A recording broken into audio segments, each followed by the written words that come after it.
Hello everyone, welcome to Katharine's Creatures, Episode 8.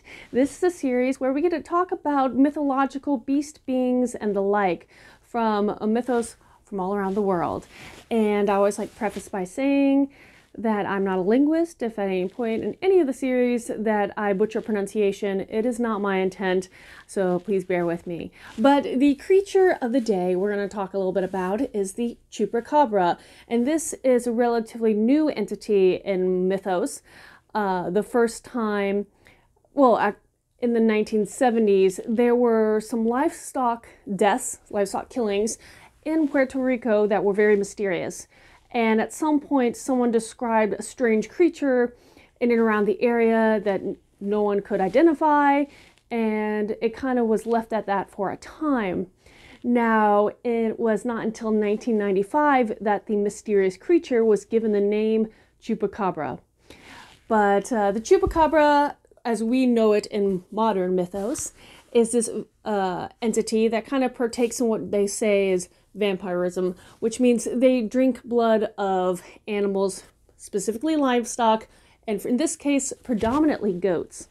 And the Chupacabra, again, the name in 1995 was associated with it because in Puerto Rico, yet again, there were 8 different goats that were dead, and they associated it with this mysterious creature. Since then, the Chupacabra has had sightings from all the way up to Maine, all the way down through the southeast of the U.S., down Central America, and even as far down as Chile. There have also been a couple sightings of the Chupacabra, as I say, in both Russia and the Philippines. So it's a very wide traveling creature. The descriptions of it vary pretty much as widely as the native nations and countries that it crops up.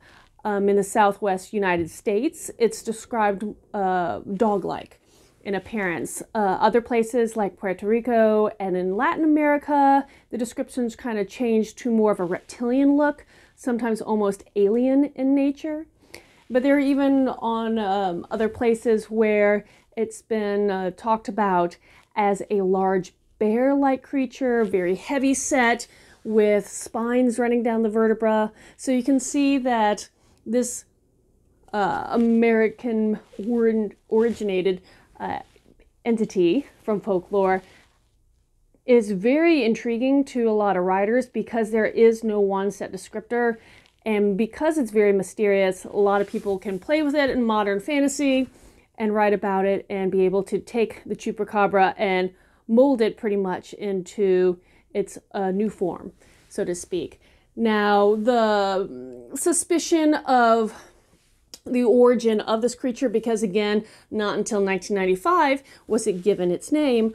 The thing was, people suspect that maybe they've had periodic sightings of animals that had, unfortunately, were dealing with mange, so lost fur, very unusual when you have an animal, maybe it's like a coyote or a wolf, or even maybe a small bear that has lost a lot of fur and looks very alien-like in nature and unusual. And so the modern day idea of where it came from was probably a poor unfortunate animal or two, because periodically throughout history up until date, you have sightings of the Chupacabra, but it's associated with animals with mange. Now, is that true? Is that not? Who knows? But that's the folklore in and around the Chupacabra. If you have any questions pertaining to this animal or any mythological beast being in general, just message me in my comments below or through social media. And until next time, Skol.